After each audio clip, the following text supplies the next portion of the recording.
Today I'm going to show you how to set the sound preference on first prompt only in Base44. This is a quick settings change, but it can make a big difference if you want the app to only use sound for the very first prompt instead of continuing with sound throughout the conversation. If this tutorial helps you out, please hit like and subscribe for more simple software guides. Let's jump right in. First, open Base44 and look at the bottom left corner of the screen. You'll see your profile icon there, so go ahead and click it.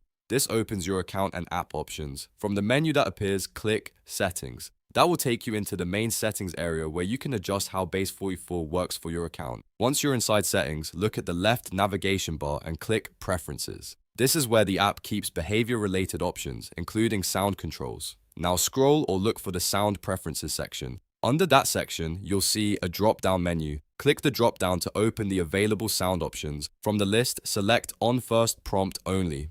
This tells Base44 to use sound only at the start of a prompt, which helps keep your workflow cleaner and more controlled. After selecting it, make sure the setting stays applied and you're done. That's all it takes to set sound preference on first prompt only in Base44.